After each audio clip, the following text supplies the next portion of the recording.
سیف علی خان کا چاقو حملے کے ایک سال سے زائد عرصے بعد نیا انکشاف۔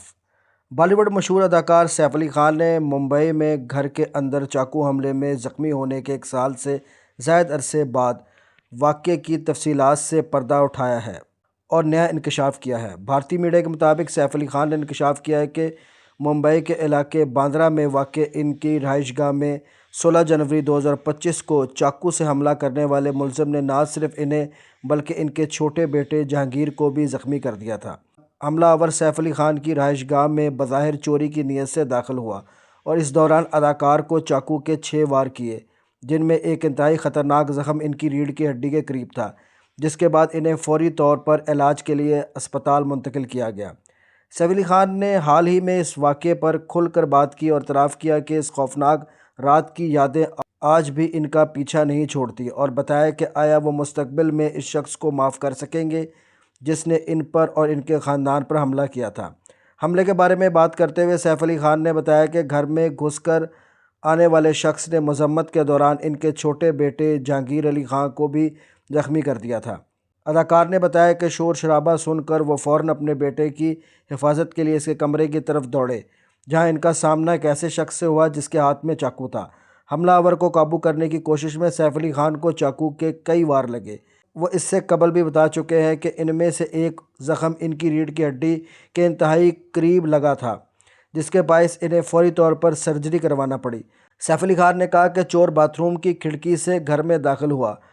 پھر ہم بستر پہ لیٹے ہوئے تھے کہ آیا ہمارے کمرے میں آئی اور اس نے بتایا کہ جے کے کمرے میں ایک شخص موجود ہے جس کے ہاتھ میں چاقو ہے اور وہ پیسوں کا مطالبہ کر رہا ہے، جس پر میں فوراً بچے کے کمرے میں گیا تو دیکھا اس نے میرے بچے کو پکڑ رکھا تھا اور بچے کو معمولی زخمی بھی کر دیا تھا، اور گھریلو ملازمہ کو بھی ہلکے زخم آئے تھے۔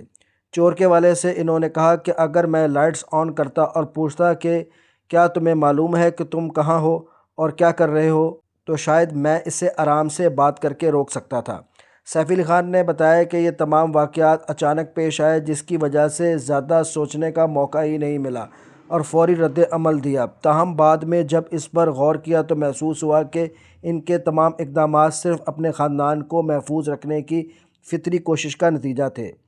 انہوں نے اعتراف کیا کہ حملہ آور کو معاف کرنا ان کے لیے بہت مشکل ہے، اگرچہ لوگ اکثر کسی تکلیف دہ واقعے کے بعد آگے بڑھنے اور معاف کرنے کی بات کرتے ہیں، لیکن جب کوئی شخص آپ یا آپ کے خاندان پر حملہ کرے اور آپ کے بچوں کی جان خطرے میں ڈال دے تو ایسا کرنا کہیں زیادہ مشکل ہو جاتا ہے۔ سیف علی خان کا کہنا تھا کہ میں تو اس شخص کو معاف بھی کرنا چاہتا تھا کیونکہ میرے خیال ہے کہ اس سے ایک بہت بڑی غلطی ہوئی، شاید وہ لڑائی کرنے کی نیت سے نہیں آیا تھا، میں خوشی سے اسے معاف کر دیتا، لیکن جس حصے میں اس نے مجھے جان سے مارنے کی کوشش کی اسے بھلا دینا میرے لیے بہت مشکل ہے۔ ان کا کہنا تھا کہ یہ دراصل معاشرے میں وسائل رکھنے والوں اور محروم لوگوں کے درمیان فرق کا مسئلہ ہے اور اسی عدم مساوات کی وجہ سے ایسے حالات پیدا ہو جاتے ہیں۔ بالی ووڈ اداکار نے بتایا کہ اس خوفناک رات کے واقعات آج بھی ان کے ذہن میں تازہ ہیں، اگرچہ وقت گزرنے کے ساتھ ساتھ زندگی آہستہ آہستہ معمول پہ واپس آ گئی ہے، لیکن اس واقعے کے بعد سوچ بدل گئی ہے اور اب وہ اپنے خاندان کی حفاظت اور سلامتی کو پہلے سے بھی زیادہ اہمیت دیتے ہیں۔